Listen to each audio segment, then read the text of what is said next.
우리 일본이 도대체 뭘 잘못했다고 이러는 거지? 한국으로 좀 가면 안 돼? 여기 태풍 산산 때문에 일본에서 일가족이 매몰되는 사고가 발생이 되면서 한국에는 왜 가지 않느냐고 하는 일본인이 있습니다. 이 일본인은 기상학자라는데요. 이 기상학자는 태풍의 모든 것이 한국 때문이라고 주장하고 있습니다. 도대체 어떻게 된 일일까요? 하늘이 이렇게 환한 것처럼 보인 적이 없었어요. 가고시마 시청 창문 밖으로 바라보니 검은 구름들이 머리 위에서 소용돌이치고 있어요. 제 이름은 니시카와 하루카이고 여기 재난관리센터에서 일하고 있어요. 오늘은 제 일이 어느 때보다 중요하게 느껴지네요. 괴물 같은 폭풍이 우리를 향해 오고 있어요. 태풍 10호 산산이죠. 전에 겪어본 적 없는 태풍이에요. 어제까지만 해도 평범한 태풍이었는데 밤사이 괴물로 변했어요. 바람 속도가 시속 130마일을 넘었고 중심의 기압이 급격히 낮아졌어요. 이건 좋지 않은 소식이에요. 폭풍이 점점 더 강해지고 있다는 뜻이니까요. 컴퓨터 화면으로 돌아가 쏟아져 들어오는 데이터를 해석하려 애쓰고 있어요. 빨간 경고 표시가 여기저기서 깜빡이고 있어요. 이거 정말 심각하네요. 하루카, 긴급 회의야. 지금 당장. 상사가 외치네요. 그의 얼굴은 창백하고 그의 눈에서는 걱정이 가득해 보여요. 우리는 지도들로 뒤덮인 큰 테이블 주위에 모였어요. 기상도와 위성 이미지들이 우리를 둘러싼 화면들에 깜빡이고 있어요. 모두가 한꺼번에 이야기하기 시작하는데 목소리가 점점 더 커지고 더 다급해져요. 이런 건 처음 봐. 상사는 고개를 저으며 말해요. 도대체 어디서부터 준비를 시작해야 할까? 동료들이 어떻게 해야 할지 논쟁하는 걸 들으면서 제 생각은 딴 곳으로 향해요. 한 달 전만 해도 저는 한국 서울에 있었어요. 재난관리 교환 프로그램 때문에 갔었죠. 그곳에서 본 것과 지금 보는 것의 차이가 엄청나네요. 서울에서는 폭풍이 가장 강하게 칠 곳을 정확히 예측할 수 있는 놀라운 컴퓨터 시스템이 있었어요. 시내 모든 사람에게 동시에 무슨 일이 일어나고 있는지, 어떻게 해야 하는지 알릴 수 있는 방법도 있었어요. 너무나도 체계적이고 차분했어요. 처음에 그곳에 갔을 때 저는 한국이 일본에게 재난 대처에 대해 뭘 가르칠 수 있을까라고 생각했어요. 정말 큰 오산이었죠. 그들이 어떻게 하는지를 보고 제 눈이 확 뜨였어요. 그들은 우리보다 훨씬 앞서 있었어요. 지금 제가 우리 팀이 산산에 대해 어떻게 해야 할지 고심하는 모습을 보면서 그 도구들이 있었으면 좋겠다고 생각해요. 한국처럼 준비가 되어 있었으면 좋겠어요. 갑자기 경보음이 방 안을 울려요. 산산이 상륙했어요. 이제 악몽의 시작이에요.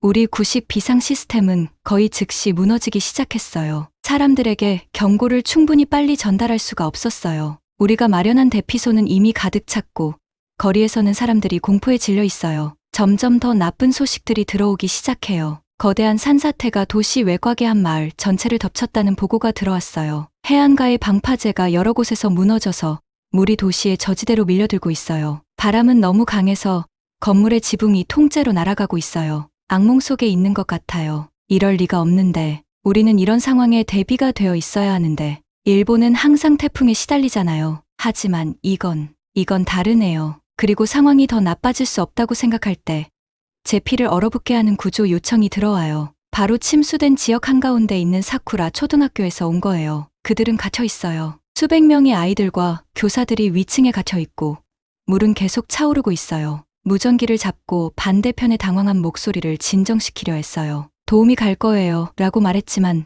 말을 내뱉으면서도 그게 사실인지 모르겠어요. 이 바람에 구조 헬리콥터가 날 수 있을까요? 잠시 동안 완전히 무력감을 느껴요. 그러다 서울에서 배운 게 생각났어요. 그들은 침수 지역을 통해 안전한 경로를 계획하는 시스템이 있었어요.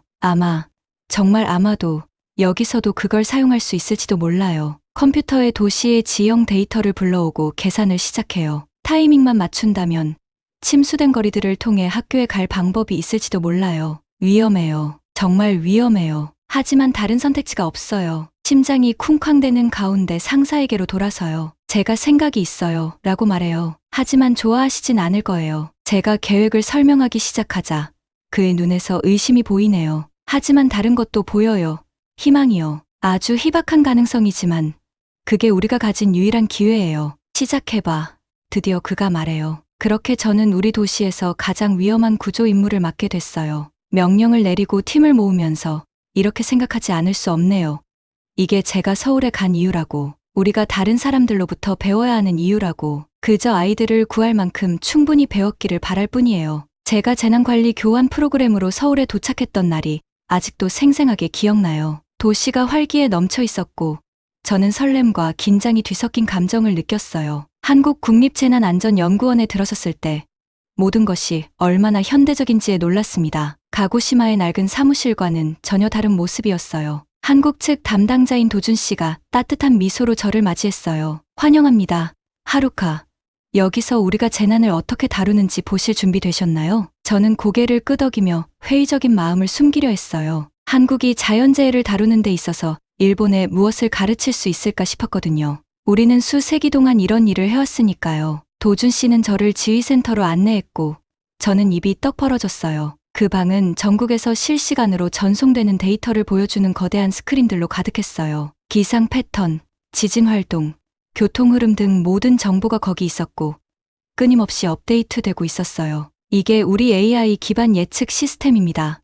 도준 씨가 설명했어요. 수천 개의 출처에서 데이터를 분석해서 재난이 어디서 발생할지, 얼마나 심각할지를 예측해줍니다. 저는 태풍의 경로를 시뮬레이션하는 시스템을 보면서 감탄했어요. 잠재적인 홍수 지역을 정확하게 보여주고 있었거든요. 근데 이게 정말 신뢰할 만한가요? 저는 여전히 의심스러워하며 물었어요. 도준 씨는 미소를 지으며 말했어요. 제가 보여드릴게요. 그는 지난번 대형 태풍 기록을 불러왔어요. 그 AI는 태풍의 경로와 영향 구역을 거의 완벽하게 며칠 전에 예측했었죠. 정말 놀라웠어요. 그 후 몇 주 동안 저는 그들의 첨단 조기 경보 시스템에 대해 배웠습니다. 일본에서는 여전히 사이렌과 TV 방송 같은 전통적인 방법에 많이 의존하고 있었지만 여기서는 위치 기반으로 사람들의 휴대폰에 직접 알림을 보내는 네트워크를 갖추고 있었어요. 어느 날 우리는 대규모 지진 시나리오를 시뮬레이션했어요. 모두가 얼마나 빠르고 침착하게 대응하는지에 놀랐습니다. 시민들은 즉각적인 알림을 받고 개인화된 대피 경로를 안내받았고 응급 서비스는 놀라울 정도로 효율적으로 배치되었어요. 어떻게 이렇게 모두가 침착할 수 있나요? 제가 도준 씨에게 물었어요. 이건 모두 소통과 신뢰의 문제입니다. 도준 씨가 설명했어요. 우리는 정기적으로 훈련과 교육 프로그램을 실시합니다. 사람들은 비상 상황에서 정확히 무엇을 해야 할지 알고 시스템이 그들을 안내할 것이라는 믿음을 가지고 있어요. 저는 가고시마에서 마지막으로 큰 태풍이 왔을 때의 혼란을 떠올렸어요. 그 차이는 극명했죠. 시간이 지날수록 저는 배운 것들에 점점 더 흥미를 느꼈어요. 우리는 재난 예측과 대응을 위한 새로운 기술을 개발하는 최첨단 연구 시설들을 방문했어요. 저는 고립된 지역에 물자를 전달할 수 있는 드론과 위험한 상황에서 수색과 구조를 위해 설계된 로봇들을 봤어요. 하지만 단순히 기술만의 문제가 아니었어요. 저는 다양한 기관들이 얼마나 잘 협력하는지에 깊은 인상을 받았습니다. 일본에서는 지방 정부와 중앙 정부 간의 조율에 종종 어려움을 겪었지만 여기서는 모든 것이 매끄럽게 진행되는 것 같았어요. 어느 날 저녁, 도준 씨가 저를 그의 가족과 함께 저녁 식사에 초대했어요. 우리는 맛있는 한국식 바비큐를 즐기며 테이블에 앉아 있었고 저는 그들에게 재난에 대한 경험을 물어봤어요. 도준 씨의 어머니가 미소를 지으며 말했어요. 우리는 큰 폭풍이 올 때마다 두려웠어요. 하지만 이제는 준비가 되어 있다고 느껴요. 우리가 무엇을 해야 할지 알고 있고 우리 공동체가 서로 도울 것이라는 신뢰를 가지고 있어요. 그녀의 말이 제 마음에 남았어요. 단순히 멋진 기술이나 효율적인 시스템을 갖추는 것만이 아니었어요. 준비된 문화와 공동체의 회복력을 구축하는 것이 중요했어요. 서울에서의 시간이 끝나갈 무렵, 저는 복잡한 감정을 느꼈어요. 일본으로 배운 것들을 가져갈 생각에 설렜지만 동시에 약간의 압박감도 느꼈습니다. 어떻게 우리가 이런 수준의 준비 태세를 따라잡을 수 있을까? 마지막 날, 도준 씨가 저에게 이별 선물로 해치라는 서울의 신화적 수호자, 조각상을 줬어요. 기억하세요. 그가 말했어요. 모든 여정은 한 걸음부터 시작됩니다. 당신에게는 당신의 공동체의 변화를 만들 힘이 있어요. 일본으로 돌아가는 비행기에 탑승하면서 저는 해치 조각상을 꼭 쥐었어요. 결연한 의지로 가득 찼습니다. 갈 길이 멀었지만 변화를 시작할 준비가 되어 있었어요. 제가 새로 배운 지식이 곧 상상도 못할 방식으로 시험대에 오를 줄은 전혀 몰랐죠. 태풍 산산이 가고시마를 강타하면서 모든 것이 엉망이 됐어요. 우리 옛날 시스템은 도저히 감당할 수 없었어요. 긴급 경보를 보내는 것도 한참 늦었고 사람들은 뭘 해야 할지, 어디로 가야 할지 몰랐어요. 대피소는 금세 가득 찼고 사람들은 점점 더 불안해지기 시작했어요. 저는 재난관리센터에서 이 모든 것이 무너져가는 모습을 지켜보고 있었어요. 심장이 두근거렸어요. 무력감이 엄청났어요. 하루카, 동쪽 언덕에서 산사태가 크게 일어났어요. 누군가가 소리쳤어요. 저는 그들의 모니터로 달려갔어요. 화면에 비친 모습에 속이 울렁거렸어요. 온 동네가 진흙과 바위에 묻혀 있었어요. 집들이 마치 종이로 만든 것처럼 부서져 있었어요. 얼마나 많은 사람들이 그 안에 갇혔을지, 아니면 더 안 좋은 상황일지 상상도 할 수 없었어요. 또 다른 소리가 들렸어요. 방파제가 무너졌어요. 시내가 물에 잠기고 있어요. 저는 화면을 전환했어요. 그건 마치 욕조가 넘치는 걸 보는 것 같았는데, 욕조 대신 우리 도시가 넘치고 있었어요. 거리가 강물로 변했고 자동차들이 장난감처럼 떠다녔어요. 사람들은 지붕 위로 올라가 필사적으로 도움을 청하고 있었어요. 바람이 가장 끔찍했어요. 그렇게 큰 소리는 들어본 적이 없었어요. 단순히 시끄러운 게 아니라 마치 거대한 괴물이 도시를 부숴버리려는 것처럼 화난 소리였어요. 건물에 지붕이 벗겨졌다는 보고가 들어왔어요. 창문이 산산조각 났고 작은 구조물들은 바람에 휩쓸려 날아다니기까지 했어요. 구조 작업을 조율하려고 했지만 손가락으로 댐을 막으려는 것 같았어요. 너무 많은 긴급 상황이 동시에 벌어지고 있었거든요. 그러다 피가 얼어붙는 것 같은 전화를 받았어요. 여기는 사쿠라 초등학교입니다. 떨리는 목소리가 들렸어요. 우리가 물에 갇혔어요. 물이 빠르게 차오르고 있어요. 여기 300명의 아이들이 있어요. 마치 배에 주먹을 맞은 것 같았어요. 300명이라고요? 갇혀 있다고? 물이 얼마나 높아요?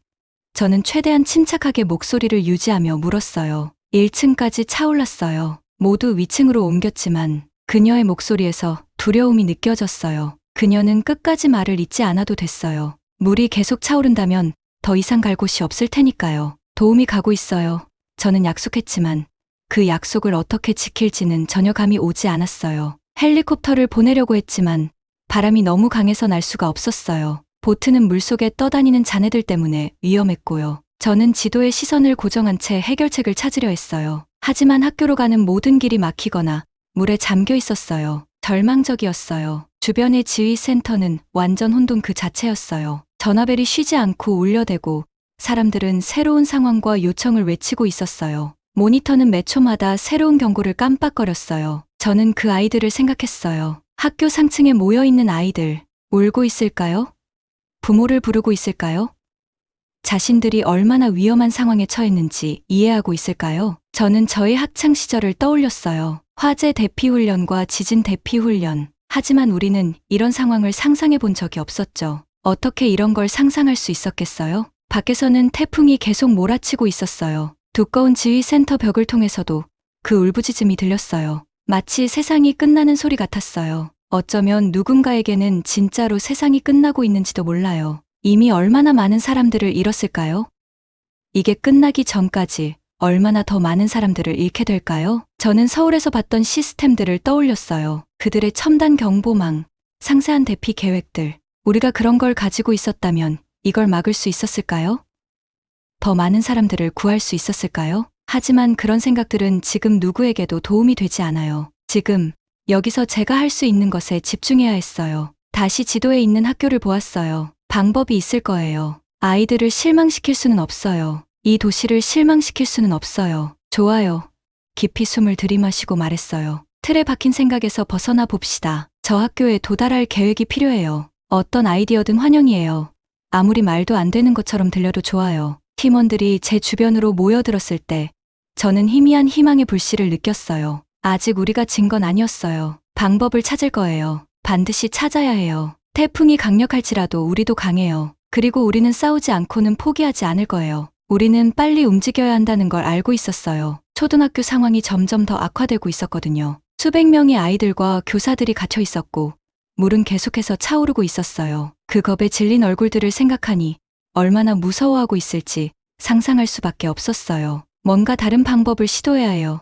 제가 팀원들에게 말했어요. 우리의 평소 방법들은 효과가 없네요. 서울에서 문제를 해결하기 위해 기술을 사용하는 법을 배운 게 떠올랐어요. 이제 그 배움을 활용할 때였죠. 컴퓨터 화면에 도시의 상세 지도를 띄웠어요. 그리고 물이 거리로 어떻게 흐르고 있는지에 대한 정보를 추가했어요. 여기를 보세요. 제가 침수된 지역들을 통해 꼬불꼬불한 경로를 가리키며 말했어요. 이 길로 학교에 갈 수 있을 것 같아요. 동료들은 제가 미친 것처럼 저를 쳐다봤어요. 하루카, 그건 너무 위험해요. 한 사람이 말했어요. 위험하다는 거 알아요.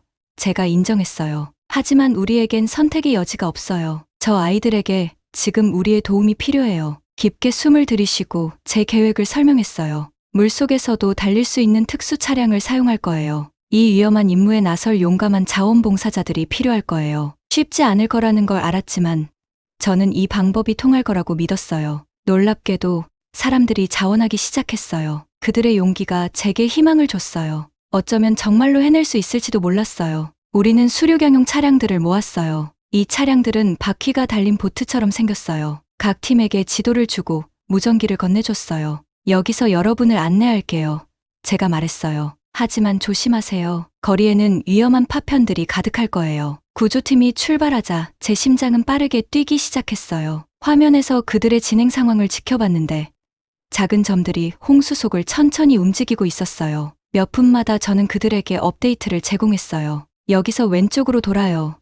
혹은 강한 물살이 다가오니까 조심하세요. 여정은 끝이 없는 것처럼 느껴졌어요. 무전기 너머로 바람이 울부짖는 소리가 들렸어요. 가끔 팀이 거의 전복될 뻔하거나 갇혔다고 보고할 때마다 저는 숨을 죽이고 그들이 무사히 지나가길 기도했어요. 마침내 몇 시간처럼 느껴진 후 제가 기다리던 말이 들렸어요. 학교에 도착했어요. 하지만 문제는 아직 끝나지 않았어요. 물이 이미 2층까지 차오르고 있었어요. 구조팀은 모두를 안전하게 구출하기 위해 신속하게 움직여야 했어요. 저는 그들이 아이들을 차량에 태우는 모습을 묘사하는 것을 열심히 들었어요. 어떤 아이들은 울고 있었고 다른 아이들은 이상하게 조용했어요. 교사들은 모두를 진정시키려 노력했지만 그들의 목소리에서도 두려움이 느껴졌어요. 그 다음은 가장 어려운 부분이었어요. 돌아오는 여정이었죠. 차량들은 이제 승객들로 과부하 상태였어요. 물속에서 더 느리고 불안정할 거예요. 저는 작은 점들이 다시 움직이기 시작하는 것을 초조하게 지켜봤어요. 천천히 가세요. 제가 무전기를 통해 조언했어요. 속도보다는 안전이 더 중요해요. 돌아오는 길은 처음보다 더 신경이 곤두섰어요. 저는 위험한 지역들을 피해가며 항상 새로운 위험 요소들을 주시했어요. 한 번은 차량이 물속의 파편에 걸려 움직이지 못하게 되었어요. 그들이 벗어나려고 애쓰는 소리를 들으면서 제 심장은 거의 멈추는 것 같았어요. 영원히 계속될 것 같던 시간이 흐른 후 저는 그 점들이 안전지대에 가까워지는 것을 보았어요. 거의 다 왔어요. 제가 그들을 격려했어요. 조금만 더 가요. 첫 번째 차량이 물에서 나오자 저는 환호성을 질렀어요. 하나씩 모두 무사히 돌아왔어요. 화면에서 부모들이 아이들과 제외하는 모습을 보면서 안도의 눈물이 흘렀어요. 우리는 해냈어요. 모든 역경을 딛고 우리는 그 아이들을 구해냈어요. 하지만 아직 안심할 수 없다는 걸 알고 있었어요. 아직도 도움이 필요한 사람들이 많았거든요. 저는 다음 구조 작업을 계획하기 위해 화면으로 돌아가면서 피곤함과 결의를 동시에 느꼈어요. 이번 폭풍이 우리에게 얼마나 준비가 부족했는지를 보여줬지만 새로운 아이디어를 시도하고 함께 노력할 때 우리가 얼마나 놀라운 일을 해낼 수 있는지도 보여줬어요. 저는 그 순간 스스로에게 다짐했어요. 이번 위기가 끝나면 다음 재난의 일본이 더 잘 준비될 수 있도록 제가 할 수 있는 모든 것을 할 거라고요. 배울 점이 많았지만 우리가 마음을 합치면 놀라운 일들을 해낼 수 있다는 걸 이제 알았어요. 태풍은 여전히 밖에서 맹위를 떨치고 있었지만 태풍이 몰아친 이후 처음으로 저는 희미한 희망의 빛을 느꼈어요. 우리는 이겨낼 것이고 우리는 더 강해진 채로 나올 거예요. 태풍 산산이 지나간 후 며칠간은 제가 경험했던 가장 힘든 날들이었어요. 가고시마의 거리를 걸을 때마다 가슴이 내려앉았어요. 어디를 봐도 파괴된 흔적이 보였어요. 집들은 무너지고 차들은 전복되고 나무들은 뿌리째 뽑혀 있었어요. 제가 사랑했던 도시는 거의 알아볼 수 없을 정도였어요. 사람들은 정신이 혼미한 상태로 돌아다니면서 잔해 속에서 무엇이든 건질 수 있는 것을 찾으려고 했어요. 한 할머니가 집에 잔해를 뒤지며 울고 있는 모습을 봤고 아이들 무리가 함께 웅크리고 앉아 잃어버린 듯 두려움에 떨고 있었어요. 그때 강하게 깨달았어요.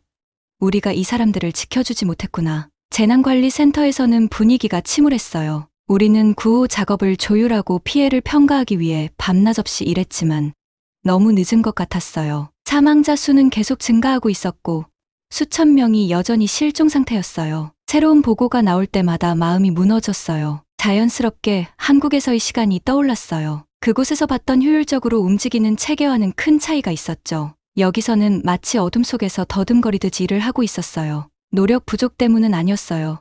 제 동료들은 제가 아는 가장 헌신적인 사람들이었거든요. 하지만 우리는 이런 대규모 재난을 처리할 수 있는 도구나 시스템이 갖춰져 있지 않았어요. 어느 날 오후, 저는 학교 체육관에 마련된 임시 대피소에서 일을 돕고 있었어요. 그때 한 어린 소년이 제 소매를 잡아당겼어요. 아저씨, 그 아이는 눈을 크게 뜨고 말했어요.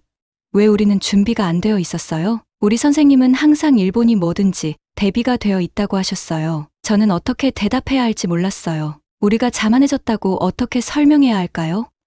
오래된 시스템에 의존하고 변화하는 폭풍의 성질에 대한 경고를 무시했다고 어떻게 말해야 할까요?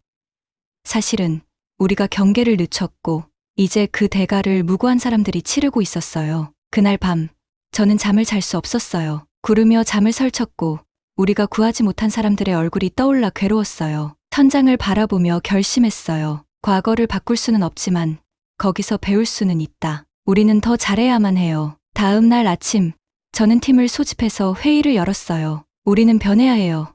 제가 말했어요. 작은 수정이 아니라 우리가 일하는 방식을 완전히 바꿔야 해요. 저는 한국에서 배운 것들을 공유했어요. 그들은 인공지능 AI 시스템을 통해 놀라운 정확도로 폭풍 경로를 예측할 수 있었어요. 또 그들의 재난 대비는 지역 사회를 기반으로 이루어지며 학생들부터 할아버지 할머니까지 모두가 비상시에 무엇을 해야 하는지 정확히 알고 있었어요. 하지만 가장 중요한 것은 제가 말했어요. 그들의 사고방식이에요. 한국에서는 재난 대비가 우리 같은 전문가들만의 일이 아니에요. 모두의 책임이죠. 그들은 함께 일하고 서로를 돌봐요. 우리가 여기서 키워야 할 게 바로 그런 정신이에요. 제 동료들 중 일부는 회의적인 눈빛을 보였어요. 일본은 항상 자체적인 방식으로 해왔어요. 한 사람이 주장했어요. 우리가 다른 나라의 시스템을 그대로 따라할 수는 없어요. 우리는 따라하는 게 아니에요. 제가 답했어요. 우리는 배우는 거예요. 그리고 그 배운 것들을 우리 필요와 문화에 맞게 적응시키는 거죠. 그 후 몇 주 동안 저는 연구와 계획에 몰두했어요. 한국에 있는 지인들에게 연락해 조언과 정보를 구했어요. 다른 나라들의 재난관리 시스템도 공부하면서 우리가 채택할 수 있는 모범 사례를 찾으려고 했어요. 쉽지는 않았어요. 저항도 있었어요. 현재의 시스템이 실패했다는 것을 인정하고 싶지 않은 사람들도 있었죠. 하지만 저는 그 소년의 질문과 우리가 구하지 못한 사람들의 얼굴을 기억하며 계속 밀고 나갔어요. 조금씩. 그러나 확실히 변화가 시작됐어요. 우리는 예측 모델을 업데이트하고 AI와 머신러닝을 도입하기 시작했어요. 비상통신 시스템을 전면 개편해 더 빠르고 신뢰할 수 있도록 만들었어요. 지역 사회 교육 프로그램을 시작해 사람들이 재난에 대비하고 대응하는 방법을 배우도록 했어요. 어느 날 제가 새로운 계획을 지역 공무원들에게 발표할 때 한 노신사가 일어나셨어요. 저는 많은 태풍을 겪어봤습니다. 그분이 말씀하셨어요. 하지만 산상 같은 건 처음이었어요. 이 변화들이 그런 파괴를 막을 수 있다면 전적으로 지지하겠습니다. 그분의 말에 희망이 생겼어요. 아마도 우리가 올바른 길을 가고 있는 걸지도 몰라요. 아직 갈 길이 멀었지만 우리는 진전을 이루고 있었어요. 그리고 가장 중요한 건 우리가 우리의 실수로부터 배우고 있었다는 점이에요. 그날 저녁 집으로 걸어가며 한 공원에서 아이들이 놀고 있는 모습을 봤어요. 그들은 모래성을 쌓고 있었는데 근처 무릉덩이에서 오는 파도를 견딜 수 있게 조심스럽게 모양을 다듬고 있었어요. 그 모습이 우리가 하려는 일의 완벽한 비유처럼 느껴졌어요. 어떤 폭풍도 견딜 수 있는 더 강한 무언가를 만드는 것. 앞으로 더 많은 도전이 있을 거라는 걸 알고 있었어요. 한 나라 전체의 재난관리 접근 방식을 바꾸는 일은 하룻밤 사이에 일어날 일이 아니니까요. 하지만 아이들이 함께 웃고 문제를 해결하는 모습을 보며 희미한 희망이 느껴졌어요. 어쩌면 정말로 우리는 그들 모두를 위한 더 안전한 미래를 만들 수 있을 거예요. 위원회 앞에 서자 가슴이 쿵쾅거렸어요. 방은 정부 관계자들과 재난관리 전문가들로 가득 찼죠. 이건 모든 것을 바꿀 수 있는 제 기회였어요. 모두 와주셔서 감사합니다. 제가 말문을 열었어요. 목소리가 조금 떨렸지만 깊게 숨을 들이마셨어요. 이 일을 제대로 해야 했거든요. 프레젠테이션의 첫 슬라이드를 클릭했어요. 그 슬라이드에는 태풍 산산이 일본을 향해 다가오는 위성사진이 있었어요. 그 끔찍한 폭풍의 기억은 아직 모두에게 생생했죠. 우리는 모두 그때 무슨 일이 있었는지 기억합니다. 제가 말했어요. 혼란, 파괴, 그리고 잃어버린 생명들. 우리는 준비가 안 되어 있었어요. 방 안 곳곳에서 고개가 끄덕여졌어요. 일부 사람들은 부끄러운 듯 고개를 숙였어요. 하지만 꼭 그래야만 하는 건 아닙니다. 제가 계속했어요. 우리는 더 잘할 수 있어요. 반드시 더 잘해야만 해요. 다음 슬라이드로 넘어갔어요. 거기엔 한국의 첨단 재난관리 시스템의 다이어그램이 있었어요. 제가 서울에 있는 동안 그들이 비상사태를 어떻게 처리하는지 직접 봤습니다. 제가 설명했어요. 그들의 시스템은 우리보다 훨씬 앞서 있었어요. 하지만 우리도 따라잡을 수 있습니다. 계획을 하나하나 설명했어요. 먼저 기술을 업그레이드해야 했어요. 인공지능 기반 예측 모델이 재난이 닥치기 전에 중요한 몇 시간을 더 벌어줄 수 있을 거예요. 더 나은 통신망은 모든 사람에게 정보를 제공하고 공황을 줄일 수 있을 거고요. 하지만 기술만으로는 충분하지 않았어요. 재난에 대한 사고방식 자체를 바꿀 필요도 있었어요. 한국에서는 위기 상황에서 사회가 하나로 뭉치는 것을 보았습니다. 제가 말했어요. 하지만 여기에서는 종종 그 반대의 모습이 보여요. 공황 상태, 사재기, 각자 도생. 우리는 어떤 폭풍도 이겨낼 수 있는 더 강한 공동체를 만들어야 합니다. 전국적인 재난 대비 교육 프로그램을 제안했어요. 모든 시민이 학교에 다니는 아이들부터 노인들까지 비상사태 때 정확히 무엇을 해야 하는지 알게 될 겁니다. 정기적인 훈련을 통해 그 기술을 계속 갈고 닦을 수 있을 거고요. 제가 말을 이어갈 때 사람들의 눈빛이 반짝이는 게 보였어요. 고개를 끄덕이고 메모를 하고 서로에게 속삭이는 모습들이었죠. 저도 모르게 희망이 솟아올랐어요. 하지만 도전 과제가 있을 거란 걸 알고 있었어요. 변화는 절대 쉬운 일이 아니니까요. 특히 이런 규모의 변화는요. 그래서 저는 예상되는 장애물에 대해 정면으로 다뤘어요. 네, 비용이 많이 들 겁니다. 제가 인정했어요. 네, 시간이 걸릴 겁니다. 그리고 네, 우리가 실수를 할 수도 있어요. 하지만 이렇게 하지 않을 수 있을까요? 또다시 산산때처럼 준비되지 않은 상태로 재난을 맞이할 수 있을까요? 방 안은 조용해졌어요. 제가 제안한 것에 엄청난 규모의 사람들은 고민에 빠진 듯 보였어요. 우리에겐 선택의 여지가 있습니다. 제가 결론을 내렸어요. 우리는 지금처럼 계속하면서 그저 운이 좋기를 바랄 수도 있고, 아니면 이웃 나라로부터 배워 모든 일본 시민을 위한 더 안전한 미래를 만들 수도 있습니다. 깊게 숨을 들이마시고 방을 둘러보았어요. 선택은 우리에게 달려 있습니다. 우리는 무엇을 선택할까요? 잠시 동안 아무도 말하지 않았어요. 그러다 천천히 사람들이 고개를 끄덕이기 시작했어요. 한 관리가 일어섰어요. 타나카 씨, 그가 말했어요. 당신의 제안은 야심차네요. 어쩌면 너무 야심찰지도 모르죠. 하지만 우리가 겪었던 일을 생각해보면 저는 이게 필요하다고 믿습니다. 저는 당신을 지지합니다. 다른 사람들도 빠르게 동의했어요. 곧 방 안은 흥분으로 가득 찼고 사람들은 이미 계획의 다양한 부분을 어떻게 구현할지 논의하기 시작했어요. 회의가 끝나고 상사가 다가왔어요. 잘했어, 하루카. 그가 어깨를 두드리며 말했어요. 너는 여기서 큰 일을 시작했구나. 저는 안도감, 피로, 그리고 흥분이 뒤섞인 기분이었어요. 이건 시작에 불과했죠. 앞으로 나아가면서 수많은 도전과 좌절이 기다리고 있을 테지만 산산 태풍 이후 처음으로 진정한 희망이 느껴졌어요. 일본은 마침내 변할 준비가 되었어요. 우리는 우리의 실수와 다른 나라의 성공 사례로부터 배울 거예요. 자연이 우리에게 어떤 것을 던져도 견딜 수 있는 시스템을 만들 거예요. 짐을 챙기면서 이로 인해 구해질 수많은 생명들과 보호받을 공동체들을 생각했어요. 그 모든 노력이 가치 있는 일이었어요. 건물을 나와 밝은 햇빛 아래로 발걸음을 옮겼어요. 하늘은 맑고 푸르렀고 폭풍의 흔적은 없었어요. 하지만 저 멀리 어딘가에서 또 다른 태풍이 형성되고 있을 거란 걸 알았어요. 또 다른 지진이 압력을 쌓고 있고 또 다른 쓰나미가 일어나려고 기다리고 있을 거란 것도요. 이번에는 우리는 준비되어 있을 겁니다.